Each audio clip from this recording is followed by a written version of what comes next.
ওকে, এটা তোমাদের ক্লাস 8-এর সর্বশেষে যে অধ্যায়টা আছে, তো সেখান থেকে 3টা জিনিস গড়, মধ্যক, প্রচুরক, আমি সেটা এখন দেখাবো। আমি একটা সারণী নিব, ওই সারণী থেকেই গড় এবং মধ্যক আর প্রচুরক 3টাই বের করব।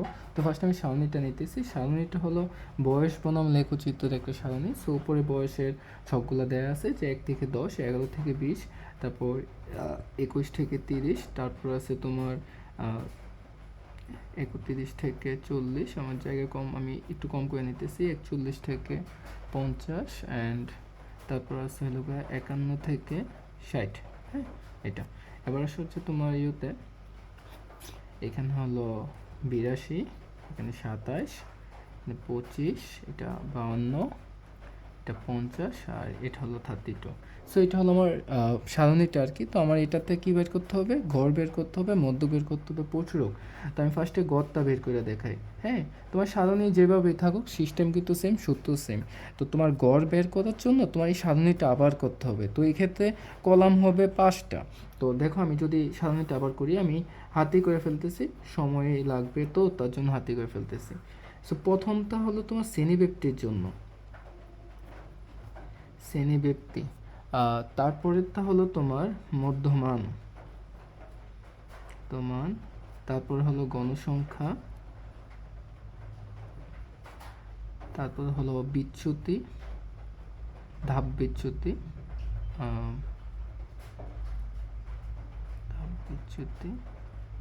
এটা তোমাদের বইয়ে লেখাগুলো আছে, যদি কোনো ভুল হয় ক্লিয়ার করে নেবে। আরেকটা আছে, ওইটা আমি দেখাচ্ছি কি। তো এর মধ্যে এই মধ্যমানকে আসলে এক্সআই দ্বারা প্রকাশ করে, গণসংখ্যাকে এফআই দ্বারা, আর ধাপ বিচ্যুতিকে ইউআই দ্বারা। এটা হলো তোমার এফআই ইউআই এর গড়। আমি আবার বলতেছি, সময় স্বল্পতার কারণে আমি জাস্ট আমার নিজের মতন করে লিখে দেখাই দিতেছি। ওকে, সো কলাম কয়টা হয়েছে? 1, 2, 3, 4, 5টা।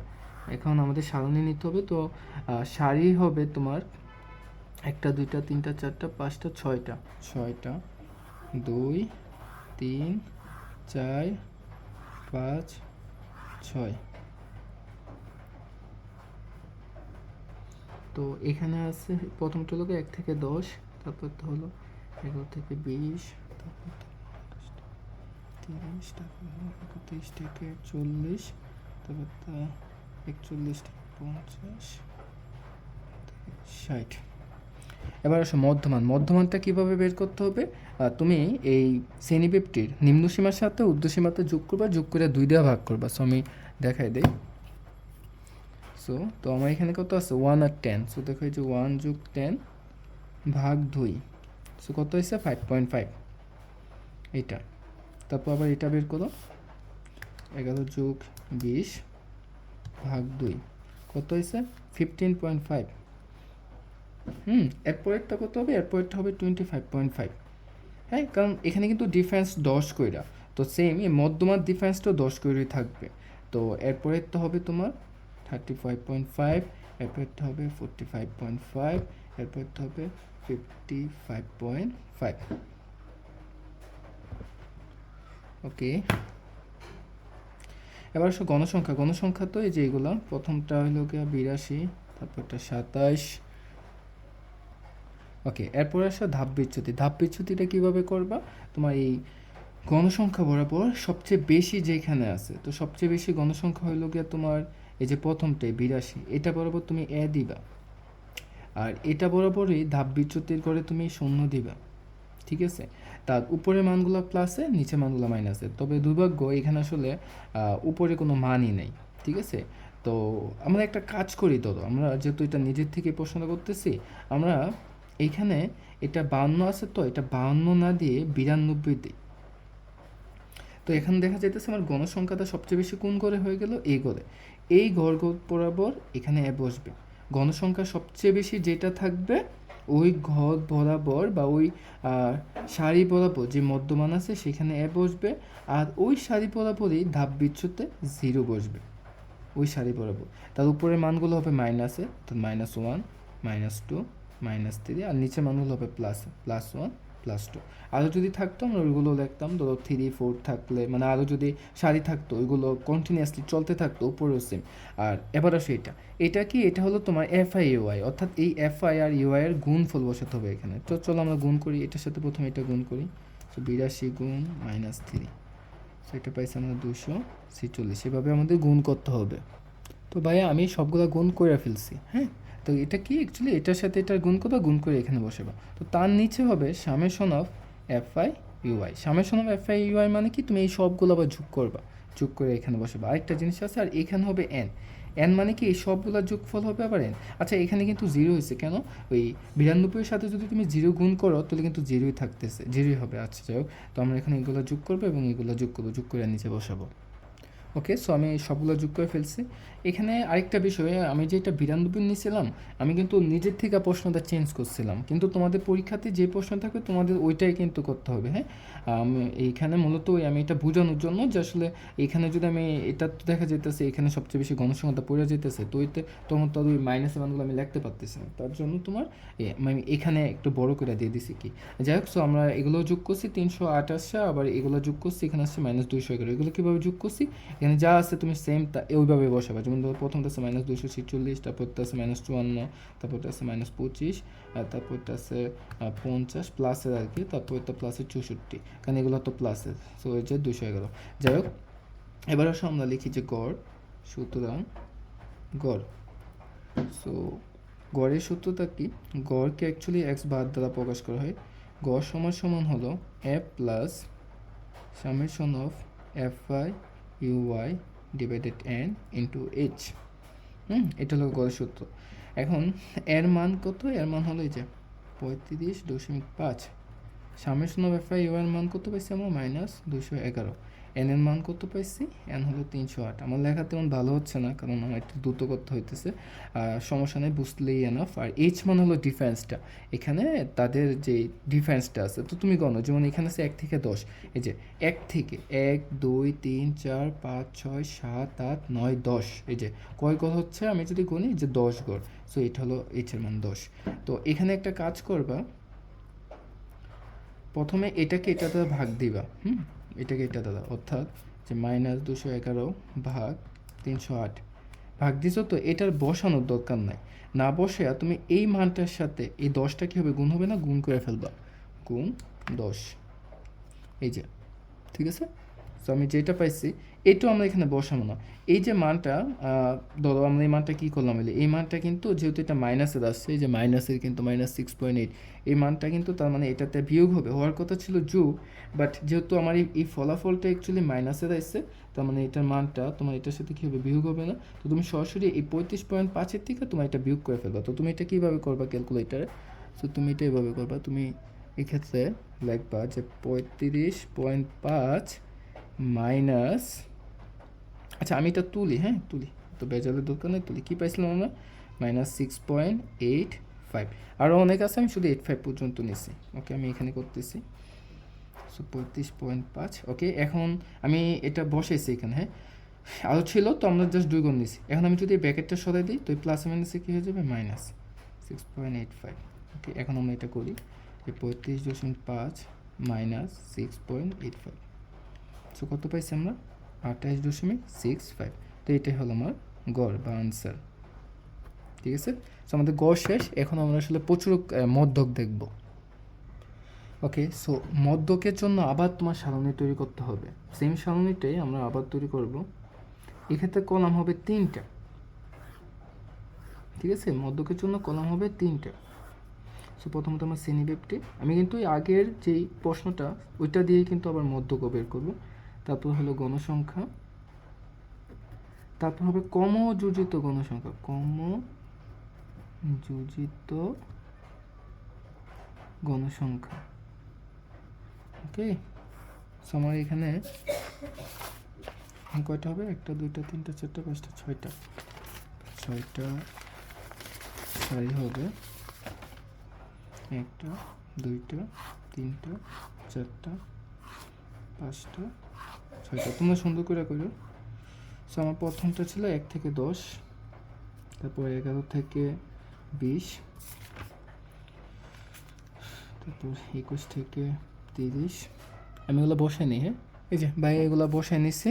আর এখানে এই যে প্রশ্নের তো তোমার এই যে আমরা যেটাকে 52টাকে, এই 52টাকে এখানে 92 বানিয়েছি না, তো আমরা এখানে ওইটা 92 লিখে দিই, ওইটা 92। ওকে, ঠিক আছে। সো আমি এটা বসাইছি। এখন দেখো কমযোজিত গণসংখ্যা। কমযোজিত গণসংখ্যা কীভাবে বের করবা? তুমি প্রথমে এই গণসংখ্যাটা এখানে বসাবা, তারপর এটার সাথে এটা যোগ করবা। আমার কিন্তু এই মানগুলো অনেক বড় বড়, বাট তোমাদের এত বড় বড় মান দেওয়া থাকবে না। সো এটার সাথে এটা যোগ করো, 82 যোগ 27 109, তারপর 109-এর সাথে আবার 25 যোগ করো, যোগ 25 134, এটার সাথে আবার 52 যোগ করো, যোগ 52 256, এটার সাথে আবার 50 যোগ করো, 276, এটার সাথে আবার 32 যোগ করো, 308। হ্যাঁ, 308। আর এখানে গণসংখ্যাগুলো একটু যোগ করবা, যোগ করে দেখবা যে 308 আসে কিনা। যদি আসে তাহলে তার মানে তোমার কমযোজিত গণসংখ্যাতে কোনো ভুল হয় নাই। 82 যোগ 27 যোগ 25 যোগ 92 যোগ 50 যোগ 32। সো আমি কত পাইছি? 308। ওকে, সো এবার চলো আমরা মধ্যকের সূত্রটা লিখি।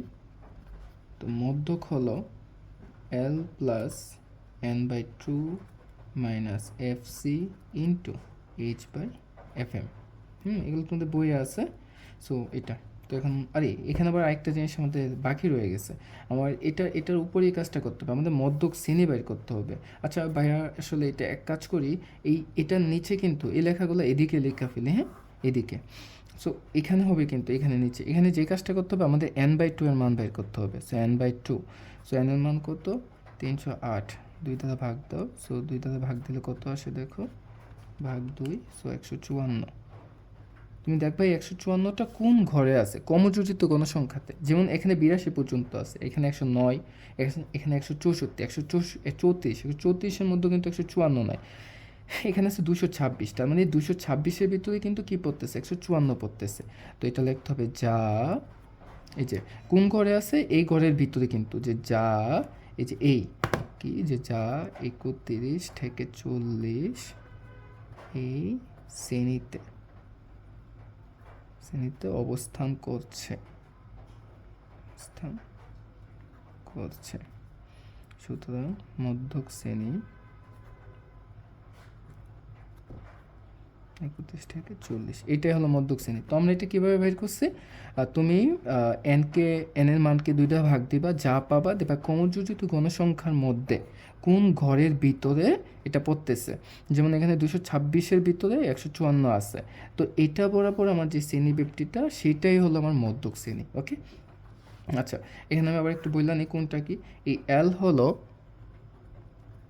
মধ্যক শ্রেণীর নিম্নসীমা। আমি একটু লেখা নিতেছি সবগুলো। এই যে ভাইয়া সবগুলো লেখা নিছি, যে এল মধ্যক শ্রেণীর নিম্নসীমা। এফসি কি? এফসি হলো মধ্যক শ্রেণীর, এই যে মধ্যক শ্রেণীর পূর্ববর্তী শ্রেণীর কমযোজিত গণসংখ্যা। যেমন তোমার ধরো এল এর মান এখানে কী হবে? আমার মধ্যক শ্রেণীটা কত? এই যে 31 থেকে 40 না, এটা নিম্নসীমা, অর্থাৎ এই 31, এটা হলো আমার এল এর মান। ওকে, আবার আসো এফসিটা কি? মধ্যক শ্রেণীর পূর্ববর্তী শ্রেণী। দেখো এখানে এই যে এটা হলো মধ্যক শ্রেণী, এটার পূর্ববর্তী শ্রেণী হলো এটা। হ্যাঁ, এটা এই পূর্ববর্তী শ্রেণীর কমযোজিত গণসংখ্যা, অর্থাৎ এই শ্রেণীর যে কমযোজিত গণসংখ্যাটা আছে এটা হলো আমার এফসির মান। তারপর আসো এফএমটা কি? মধ্যক শ্রেণীর গণসংখ্যা। তো মধ্যক শ্রেণী তো এই যে এটা, এই শ্রেণীতে যে গণসংখ্যাটা আছে এটা হলো আমার এফএম এর মান। আর এইচ হলো শ্রেণী ব্যবধান, যেটা 10, এটা। সো আমরা এখন মানগুলো বসে, তোমাদের পরীক্ষাতে এইগুলো লিখতে হবে না, তোমরা শুধু মানগুলো লিখবা যদি চাও সাইডে, যেখানে এল এর মানের তো এইগুলো, তবে এগুলো মুখস্থ থাকতে হবে। সো আমি এখানে সরাসরি মান বসে দিতেছি, আমার জায়গা নেই আর লিখতে পারতেছি না, লেখা খুব বাজে হচ্ছে। সো যাই হোক, এল এর মান কত? এল এর মান, এল বলছিলাম কি যে মধ্যক শ্রেণীর নিম্নসীমা, তো যেটা হবে এটা তো মধ্যক শ্রেণী, এর নিম্নসীমা হলো 31 প্লাস এন এর মান হলো 308 ডিভাইডেড 2। এফসি মধ্যক শ্রেণীর পূর্ববর্তী শ্রেণীর কমযোজিত গণসংখ্যা, মধ্যক শ্রেণীর পূর্ববর্তী শ্রেণীর কমযোজিত গণসংখ্যা 134। এইচ হলো 10। এফএম মধ্যক শ্রেণী গণসংখ্যা, 92। এখন আমরা এটার মান বের করি ফার্স্টে। সো আমরা ফার্স্টে 308-কে 2 দ্বারা ভাগ দিই, 154 আসে। 154 মাইনাস 134 ইন্টু 10/92, 31। সো 154 থেকে 134টা বিয়োগ দিবে। এই ক্যালকুলেশনগুলো কিন্তু খুব ইম্পর্টেন্ট। সো মাইনাস 134, সো এখানে আসবে 20, 10/92 একটা বিষয় অনেকে ভুল করে কি তোমার এখানে এটার সাথে এটা যোগ দেওয়া ফেলে, অর্থাৎ এই ফলাফল যেটা পাইছি এটা বলা যাবে না, আমার এই ফলাফল যেটা পাইছি এটার সাথে এই যে এখানে এটা গুণ দিতে হবে, দিয়া যা আসবে তা আমরা এখানে যোগ করবো। সো আমরা এটা একসাথে করে ফেলি। তো আমার তো ক্যালকুলেটর আছে, ক্যালকুলেটর করে নিলেই পারে। যেমন এখানে কি আছে 10/92, তুমি প্রথমে 10কে 92 দিয়ে ভাগ দাও, এই যে এই মানটার বসানোর দরকার নাই, এই যে এটার যে মানটা আসবে এটার সাথে 20 গুণ দিয়ে দাও, গুণ 20। সো যা আসছে এখন এটা চাইলে বসাইতে পারো 31 প্লাস, তো এটার মান কি পাইছি আমি 2.17। আচ্ছা দেখো এখানে কি আছে 2.173, তারপর 9 অনেকগুলো, তো আমরা এখানে 2.173 পর্যন্ত নিব। তো 3 পর্যন্ত যেহেতু নেব, 3-র পরে সংখ্যাটা যেহেতু 5-এর চেয়ে বড় আছে, তো আমরা এই 3টাকে 3 না লেখা 4 লিখে ফেলবো, 4। মানে এভাবে তুমি যদি বাকি ঘরগুলো না লেখো সমস্যা নেই, তবে এই ক্ষেত্রে যতটুকু পর্যন্ত লেখবা মাথায় রাখবে, যতটুকু পর্যন্ত লেখবা ওই ঘরের মানটা এক বাড়ায় দিবা। তো এরকম যে ধরো তোমার যদি ধরো এরকম আসলো যে 5.3167, অনেকগুলো সংখ্যা আছে, বাট তুমি বললা যে না আমি শুধু 2 ঘর পর্যন্ত বসাবো, তো 1 পর্যন্ত, তো এখানে আমি যদি 1 লিখি তো তোমার মানটা আমি যে বাকি মানগুলো লিখলাম না, আমার মাথা তো কইমা যেতেছে। তাই আমরা কি করব, এই মানটার সাথে 1 যোগ করে যেটা আসবে সেটা বসাই দেবো। তো 1 যোগ করলে 2, ধরো এখানে 2 থাকলে এখানে আমরা 3 লিখলাম, 3 থাকলে এখানে 4 লিখলাম, ঠিক আছে, তুলে বাকিগুলো লেখা লাগবে না। ওকে, সেখানে আমরা এটা যোগ করব। সো 31-এর সাথে তো আমরা এটা মুড়ছি না, হ্যাঁ, এটা সরাসরি যোগ করে দাও, যোগ 31। সো কী আছে 33.1739, এটাই হলো আমার অ্যাকচুয়ালি মধ্যক। ওকে, সো এখন আমরা প্রচুরক করব। ওকে, সো আমরা গড়টা করে ফেলছি। তো প্রচুরক তো একদম ইজি। তো প্রচুরকের জন্য তোমার শুধু 2টা কলাম নিতে হবে। সো আমরা কিন্তু এখানে এক্সট্রা কলাম নেই নাই। দেখো যখন আমরা গড় বের করছি ওই ক্ষেত্রে কলাম হয়েছে তোমার 5টা, মধ্যকে কলাম হয়েছে 3টা, হ্যাঁ, শ্রেণীব্যাপ্তি গণসংখ্যা, তারপর ছিল কমজুতীয় গণসংখ্যা, এই যে এইটা। কিন্তু তোমার প্রচুরকের মধ্যে 2টাই থাকবে শ্রেণীব্যাপ্তি আর গণসংখ্যা, মানে প্রশ্নের যে 2টা আছে ওইটা, এক্সট্রা কিছু লাগে না। তো মধ্যকের সূত্রটা কি, সরি প্রচুরকের সূত্রটা কি, তো প্রচুরক সূত্র করার আগে আবার প্রচুরক শ্রেণী বের করতে হয়, যেটা আমি এখানে আসলে এটাও কিন্তু বাইর করছিলাম না, তো এটা পরে বাইর করছিলাম। তো তোমাদের কিন্তু এটা এখানেই বাইর করতে হবে, বাইর করে তারপর সূত্র বসে কাজ করতে হবে। সো দেখো আমরা এখানে প্রচুরক শ্রেণী বের করি। তো প্রচুরক শ্রেণী কীভাবে বের করবা, তুমি দেখবা যে তোমার এখানে সবচেয়ে বেশি গণসংখ্যা কোন শ্রেণীতে আছে। তোমার এখানে সবচেয়ে বেশি গণসংখ্যা হলো 92, এটা কোন শ্রেণীতে আছে, এটা এই যে শ্রেণীতে আছে, অর্থাৎ 31 থেকে 40, এটা হলো প্রচুরক। তো এটা নিচে লেখো যে এখানে